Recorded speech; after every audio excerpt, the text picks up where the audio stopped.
Brodes Media.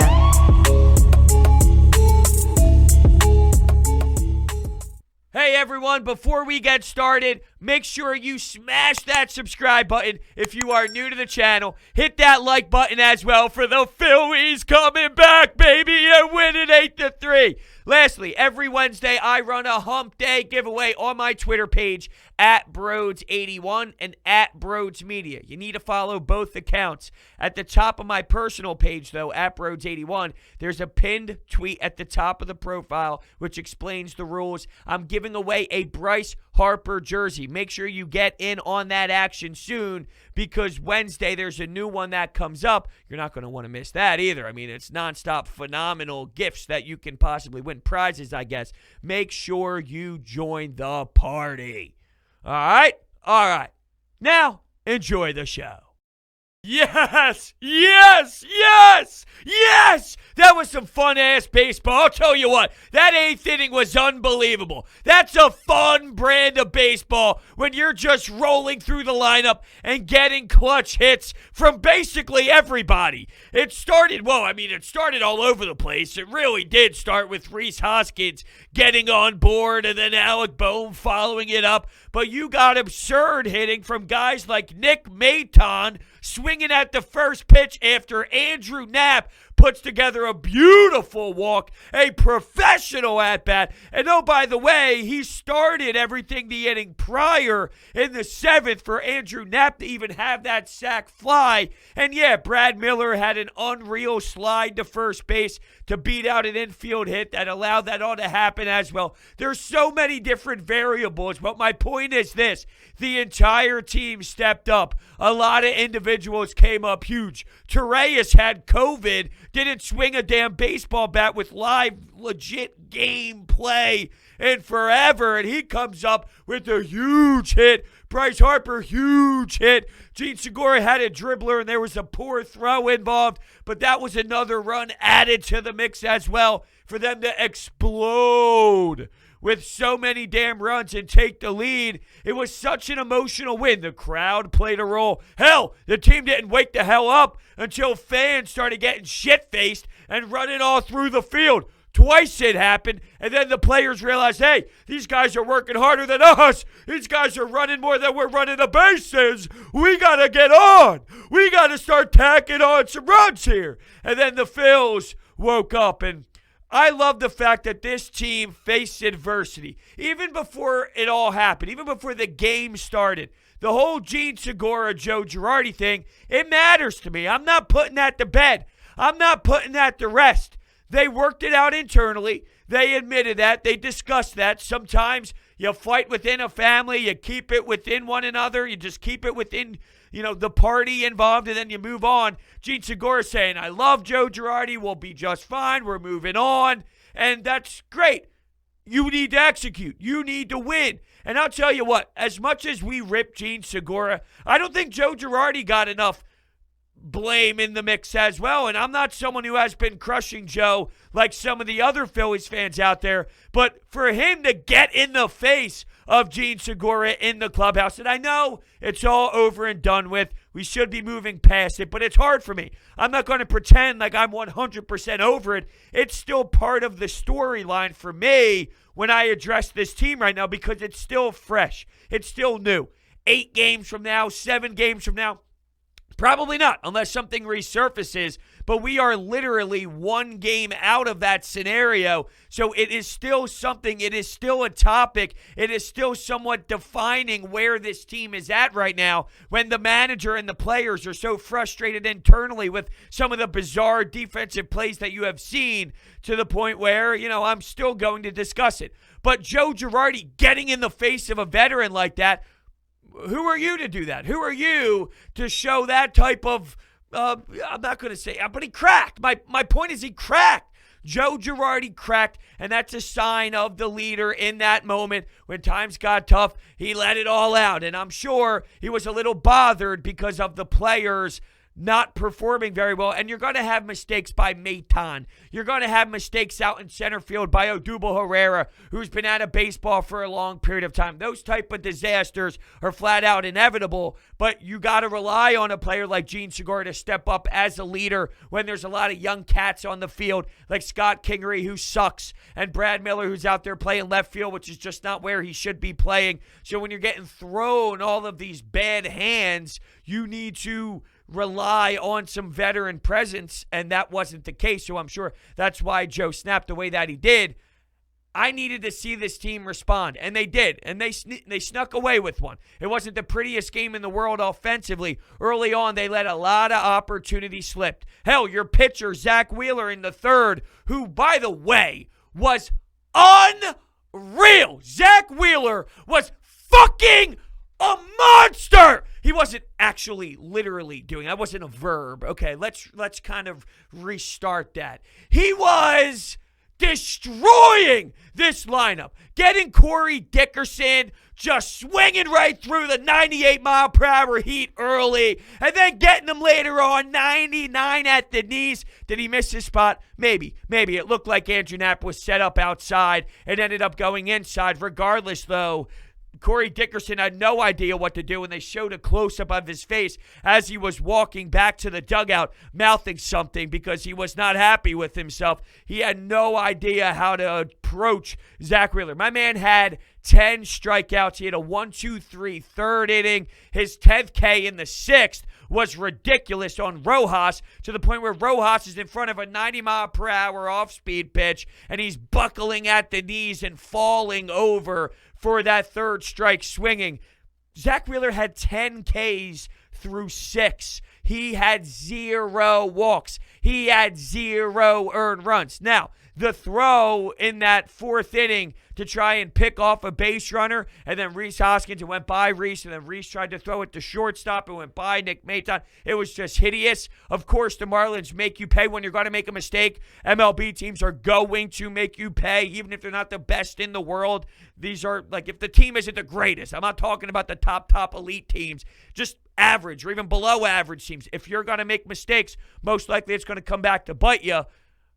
Well, that ended up being an unearned run and all with that 1-0 lead. Other than that, though, other than that one pickoff play, Zack Wheeler was dynamic. He was seriously insane. You saw some nasty curveballs involved. And at the time, I mean, the first time I saw it in the game that I remember, Ben Davis even mentioned, this guy only throws that curveball 7% of the time. Now, I think that's why it's so lethal, to be fair. I want to see more. I was begging for more. Zach, I need to see more. That thing was gross the way it was dropping. You got guys swinging in the dirt. I mean, it was just gross. I want to see more, but I also think that's why it gets hitters and fools hitters the way that it does, because you never use it. So you're not going to sit curveball when a man throws it 7% of the time. You're going to be looking for that 98-mile-per-hour, 99-mile-per-hour heat. You're going to be looking for that slider. You're going to be looking for the pitches that he likes to throw. I saw him utilize that cutter, and that thing was moving, and it was sick.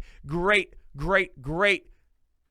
ace-level stuff. Oh, I didn't have to do that out of Zack Wheeler. But I brought him up specifically because of that third inning. He also had a hell of an at-bat as well in that stupid fence over in right center field that continues to cause this team problems. This one wasn't even close to the Rhys Hoskins one. It was a little lower, to be fair. But, man, that was a moonshot by Zack Wheeler. I thought he hit a homer. You had a leadoff double, though, from your pitcher, and then the top of your lineup could not execute. So you go to Andrew McCutchen, you go to Jean Segura, you go to your top dogs, and you're not scoring runs. Come on, your pitcher got you on base with a double, 0 outs. Can we please score a run? In the sixth inning, boom, gets gunned out at second. It got Bryce Harper to third. I mean, he crushed the ball off the wall, and he did that a couple times. He really did. He did that later on in the game as well. He was seeing the ball well, but he got gunned out at second. It was a hose,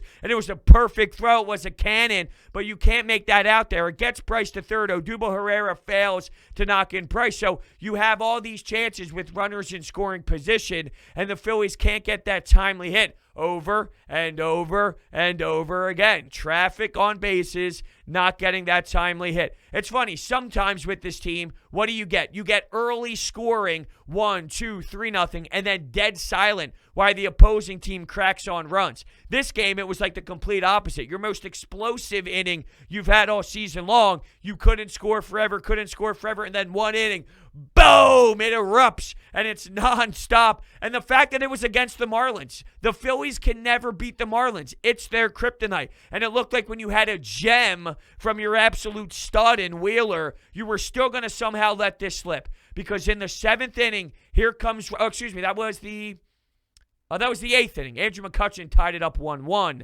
in the 7th inning. The top of the 8th inning with Jose Alvarado up.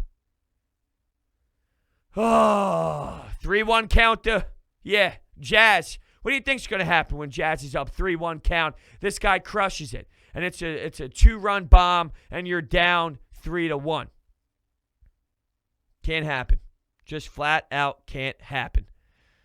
Very disappointing. Very disappointing. And going back to that 7th inning where McCutchen hit that ball out to center field for the Phillies to tie up the game, I thought it was going to be a 3-run shot. I really did, off the crack of the bat. And when you saw Andrew McCutchen's facial expression with the pop, I thought he had it too, maybe.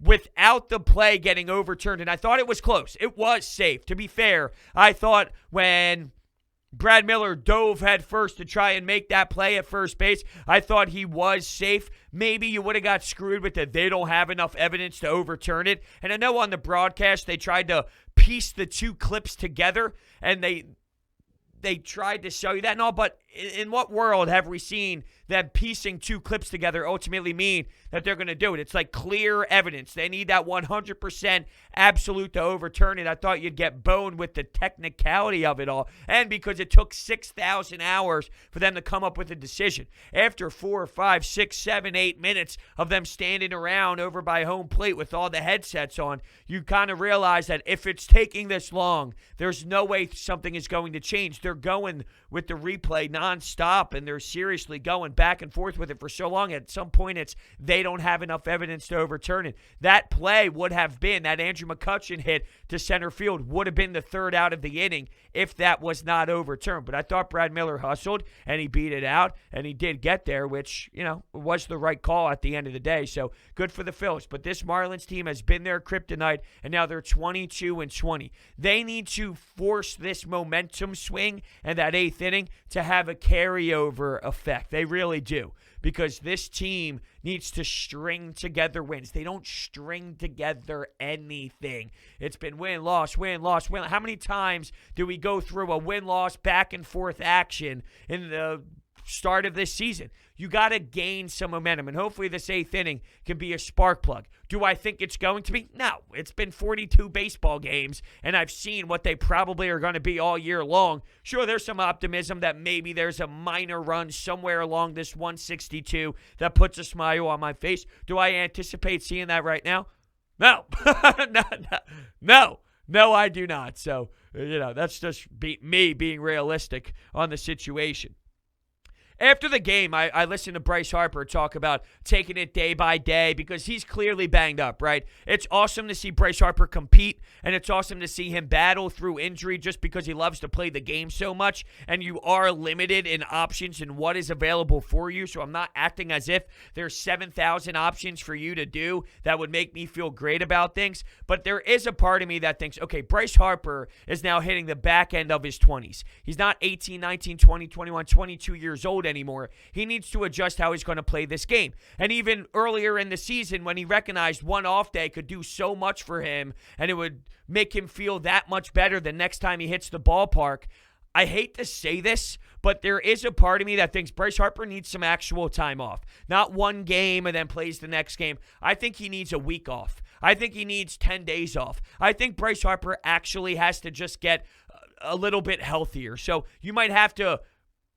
I mean, like I said, I hate to say this, but you might have to piss away a game or two just to make sure that Bryce Harper is enforcing this, because there's a back problem, there's a wrist problem, there's a shoulder problem. There's 3 serious problems with him right now that I know he wants to play the game, and I know he doesn't want to hurt his team by any means, but something bad is going to happen if we think forcing Bryce Harper constantly out there over and over and over again is the best solution for this team right now. At some point, I think it's warranted, and it's something that you need to keep an eye on for sure. Top 5, going back to Zack Wheeler, though. Anderson had a leadoff double. So I talked about how the Phillies struggled with a leadoff double to get Wheeler in. Well, when Wheeler was pitching in the 5th, Anderson had that leadoff double, and from there it was nothing. Nada.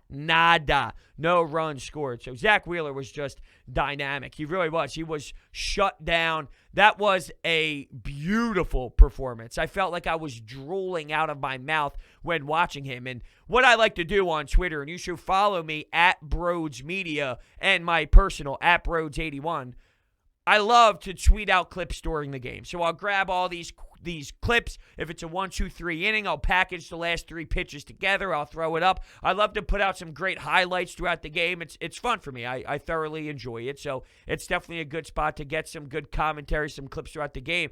But man, tonight, all it was Zack Wheeler. Zack Wheeler this, Zack Wheeler that, Zack Wheeler 10th K, Zack Wheeler 1-2-3, Zack Wheeler curveball, Zack Wheeler getting Corey Dickerson, Zack Wheeler. He was the storyline, and he was the player of the game in this 8-3 win.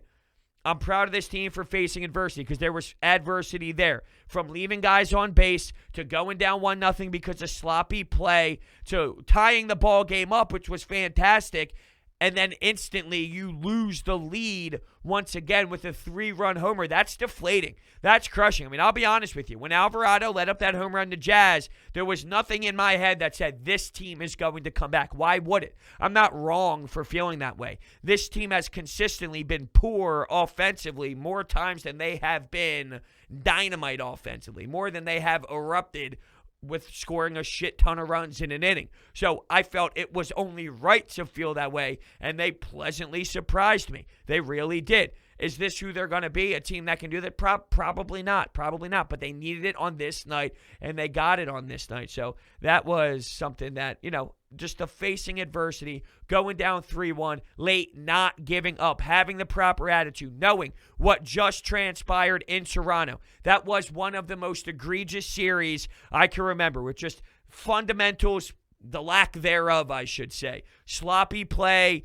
not making standard fundamental plays, where I'm talking about fielding a ground ball. You had Alec Boehm make a really nice stellar play, roll into his left, throwing the ball. It was just beautiful with his glove work. And then later on, it was a poor throw by Alec Boehm. But what it was it was unorthodox. And Rhys Hoskins tends to do this on his scoops and on his, quick little hops in front of him and whatnot. But he's falling over, leaning to his left, and he makes the scoop to make the play. So it's very unorthodox. I'm not saying it's a recipe for success the way that he does it, because it's not. I think that's an area where Rhys Hoskins flat out sucks. But he made the play there, and then those mishaps and those mental plays and, those type of problems that have been causing this Phillies team, you didn't really have that. In retrospect here, it happened to all of the Marlins. Whether it was Gene Segura with the dribbler that scored a run, whether it's running into the wall for another Alec Boehm hit to that right side. He loves that side, man. He really does. He does very well in that area. So I understand why he likes going that way. But how many balls does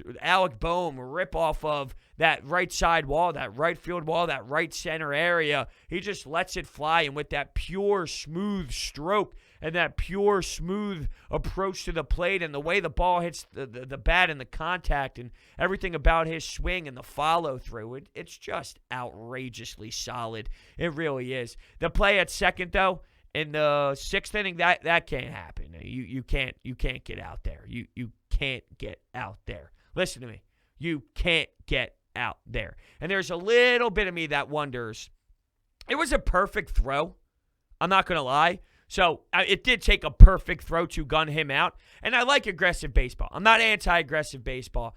I wonder how much of Bryce Harper rubbed off on an Alec Bohm. And that's not a bad thing to happen if you're a player and you're young and you're raw in this league and you're basing your game off the way Bryce Harper plays the game. And you can actually, mold yourself with some of the stuff that he does.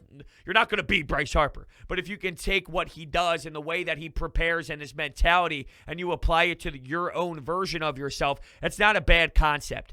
We see Bryce Harper all the time take two. He might get gunned out. He might be aggressive, do a fist bump, and we live and die with it. Well, because it's Bryce Harper, and we acknowledge that he's very smart. He has good IQ, and you'll live with it. I mean, that's Bryce Harper. That's Bryce Harper to a T. Well, was that Alec Bohm play a Bryce Harper to a T? If that was Bryce Harper, do we just go, damn it, but all right, it's Bryce, and we love him, so we'll take it, compared to Alec Bohm, and it's a little bit more frustrating. Something that I witnessed tonight and something we've seen around baseball all throughout this year, specifically with the Phillies, and now you're seeing it with the Mets with Pilar as well. Brad Miller almost got rocked in the face, maybe 5, 4, 3, 2 inches away from getting hit square in the face. And what happened to Pilar? I mean, that's scary, man. I mean, my condolences out to him, and I feel terrible. Watching the replay, I heard about it, so I went to see it, and I searched it on Twitter when it happened, and I literally gasped out loud. I was like, oh my God. And then you see the reaction to everybody else. I mean, my heart literally skipped a damn beat when I saw that. And then you see the pictures of him today with the 2 black eyes. He got stuff shoved up his nose. There is an issue right now with the high velocity stuff and these guys just being out of control. I love high velocity. I'm all for it. If you think, like Jose Alvarado, I saw someone specifically in this town who does a radio show who is just a hot take machine, and I hate the way that he does things, but regardless, he's like, Jose Alvarado stinks. This is why you can't use him. Now, Jose Alvarado is fine at times. He's average. He gets you outs, and then there's times where he's a little unorthodox, or he's a little out of control, I should say, and he's a little all over the place. And there's times where he's shut down, and then there's times where he's a little erratic. He's a usable piece. He's an MLB caliber reliever. To think because of what he did tonight, and sometimes he's out of control, he's not usable, or you can't get by with him, or he's not something that will help you win baseball games too. That's just a pathetic statement. But there is more of a big picture topic here, a problem with the way that, just in general, the velocity, the wild pitches, and everything that's happening throughout baseball, it's causing a lot of injuries, and scary injuries too, not just, a tweaked hamstring or this and that or an arm problem. It's like scary high 90s in the face type of stuff. Something has to change. I just mentioned an arm injury, and that just sparked something in my brain. Jojo Romero is going to need Tommy John, so that is bad news. We were very limited with lefties to start things off. I don't know what their plan is with Matt Moore. Something tells me they're going to try and use him out of the bullpen, and he's probably going to be in a situation that's going to make us feel uncomfortable, and we're going to have to watch that, and it's scary, and I don't want to watch it.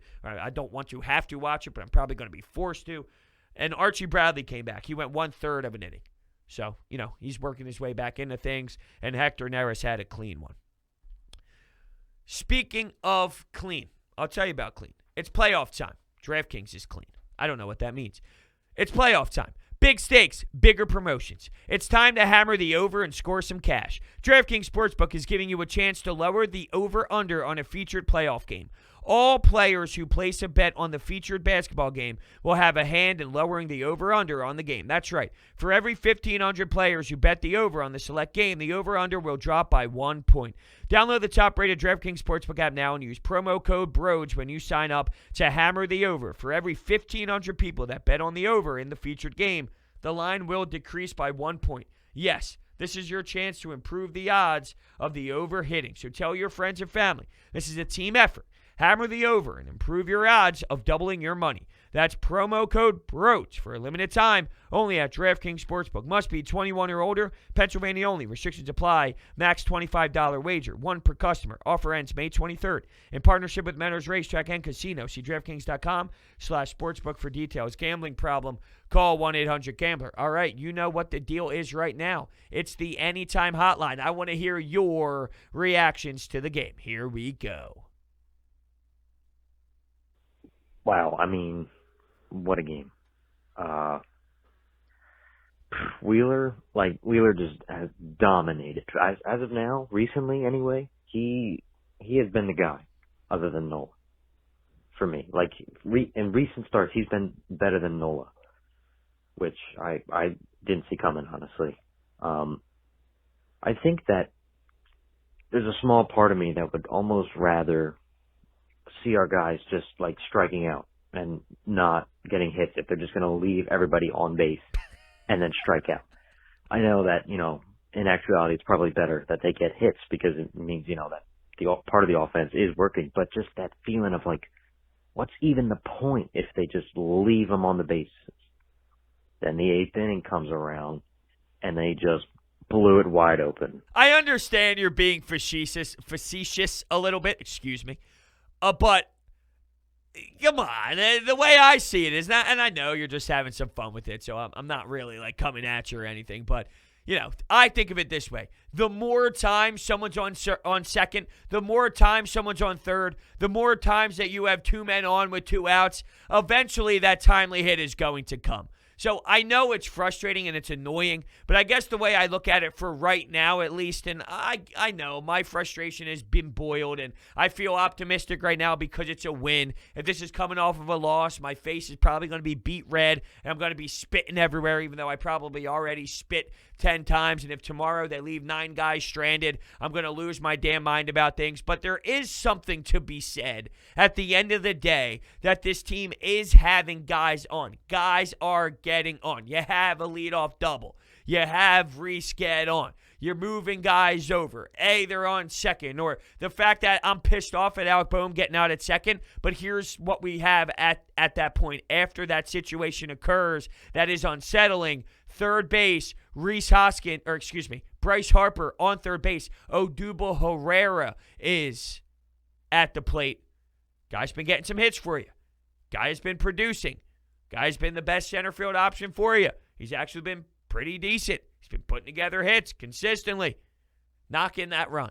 Knock in that run. It was there. It was there for the taking. The more times that you have it there for the taking, you would think, at least in theory, that the runs are going to come aboard at some point. At some point. Oh, man. What an 8th inning. Hey, Brodes. Great win tonight, 8-3. Here's my question. I think, could Nick Maton take Segura's spot and Segura possibly traded for a pitcher? And would you think that we should do that? Because I think we could definitely use another starter. I think Segura could possibly, depending on how he does by the trade deadline, possibly get a really nice pitcher back. Do you think the Phillies go that route of trading Segura and getting a pitcher back and then putting Maton at that spot? Because, Segura, I think, paid $28 million over the next 2 years. So it seems like an interesting option for the Phillies could take. Well, you just said it right there. Right then and there is the reason why that won't happen. First off, no one's going to make that trade for Gene Segura when you look at his contract. Right now, he's getting paid $14.8 million. And then next year, he's getting paid $14.8 million. And he's signed through 2023. Now, there is a...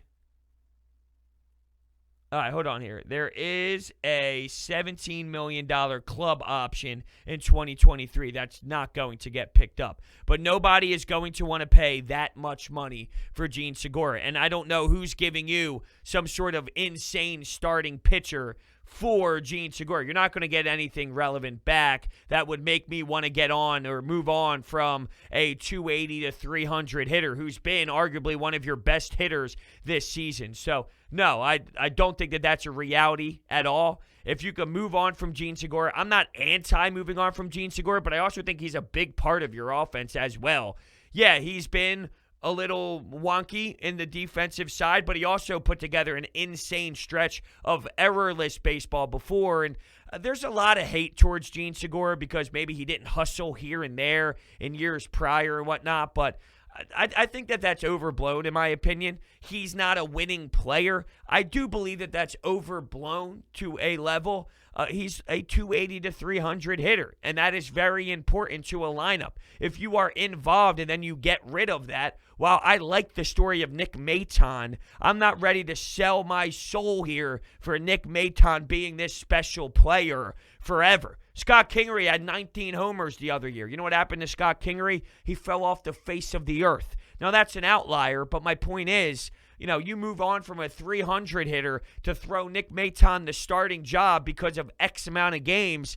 I'm not sold on anything. No matter if Nick Maton keeps this up for this whole year, I'm not sold that Nick Maton's going to step in next year and be the hitter that he is this season. That doesn't mean he's not going to be, but I've seen plenty of times where players do drop off. Alec Boehm was a big time hitter last year, and to this point this season, he's giving you a lower 200 batting average. It doesn't feel that way. He hits the ball better than that. The eye test will tell you that he's not an atrocious player, and he's not an atrocious player, even if his batting average a couple games ago or so was about 214. But my point is, young players specifically, go through these emotional ups and downs. I'm not selling the farm or giving up a piece that hits 300 just because Nick Maton is starting off his career on a really hot note, whether he becomes a solid player or not. And like I said, I'm not anti-trading Gene Segura. I'm just saying that teams, if I'm looking at this logically, teams are not going to give up some pitcher that would make it feel I need to move on from a 300 hitter for knowing the contract. I just don't think the bite would be there. I don't think you'd get anything back in significance, in my opinion. That is what I call an offensive explosion. Probably came a little bit later than we would have liked. But, that is what you should be doing to this shitty Marlins team. You should not be giving them life or giving them wins as they have in the past. You got to beat them down, man. Obviously, we know that this team is very good at home. But, this is just what you want to see. You just want to see the bats waking up. And Nick Maton, man, I did not give him enough credit when he debuted. He's looked really good so far. He is pushing for the job of either Gene or Didi. Look. Yeah, he's earning it. He's earning the roster spot, obviously. When you look up the lineup card and you're looking at the roster and you're talking about who's playing, I mean, you're talking about seasoned veterans. Yeah, Nick Maton's producing, and what comes down to it at the end of the day, what it comes down to is producing. But at this point, Didi's going to be out for a little bit of time, so he's going to be sliding in there. I don't think right now it's the time to start worrying about, what happens when this comes back. And Gene Segura, this is what is kind of blowing my mind here. In what world is he going to let's go to Gene Segura, okay? Gene Segura is hitting 320. Gene Segura is not a threat at losing his job to Nick Maton. He's hitting 317, I guess. I don't know if this counts tonight's game or not. Regardless, he's hitting 317. You think you're going to take Gene Segura out of the lineup? It's just not going to happen. So I think we're getting a little bit ahead of ourselves here with this Nick Maton thing. Didi Gregorius is injured. Didi Gregorius is banged up, and it doesn't look pretty. It doesn't look good. So let's just allow Nick Maton to play the game of baseball while Didi's injured, and then we'll figure it out from there. But if Gene Segura is hitting 317, he's not losing his job. I mean, it would be ridiculous to take out a 317 hitter. I think we're just getting a little far. That's all. A little ahead of ourselves. Holy shit! Yeah, sure. Scoring in the first 7 innings is overrated anyway. But, man, that is... Whoever those fans were that went out there, God bless them. God bless them. Somebody pay for their pardons. Or bails. Yeah, that's the word. That's the game right there. That's the thing. And then I'm speechless, really. Wow. And to do it all against a team that just seems to own you. Man, that felt good. It did. It actually really did feel good. And it's weird because you're supposed to look at the Marlins and say, you are supposed to win those games. You are supposed to win against the Marlins. They are a team that you should beat up on. Regardless of what happened last year. They overachieved last year. I think they're about where they are right now. That's who they are. That's their identity. So you got to smash up on them. So it's supposed to happen, but it does feel good when it does occur the way that it did tonight. The previous caller mentioned doing it at home. Yeah, there is something to be said about the energy, the crowd, playing at Citizens Bank Park, being comfortable, going from your own house to the ballpark every day, just being familiar aspect of it all. But still, it's good to be that way. There's no reason to look at it in a negative way. Well, you can only win at home, so until you start doing it on the road. I saw some of those comments throughout the game. Yeah, I'm with you. I want to see them win on the road more, but that doesn't mean this isn't uncontrollable. Your scheduled game is at home. Should you lose this game just because it's at home and then go win another one on the road later? It's not how things work. So win as many as you can. I don't give a damn where it's at. Right now, your schedule's at home, so you take care of business at home. Before we head out of here, Orbit Energy and Power. They are best in class. If you're looking for solar energy, they are the place to go. They are your home to your solar experts. Water purification systems, clean, healthy water for your family. Let's talk about backup energy services, battery storage, tree removals, electrical upgrades, and so much more. Orbit Energy and Power. They're located in Mantua, New Jersey. Their phone number is in the description along with their website, orbitenergy.us. It is a no-brainer. I'm a new homeowner, and I go to them for literally everything. All right, everyone. Thank you all so much for watching, and I will see you next time.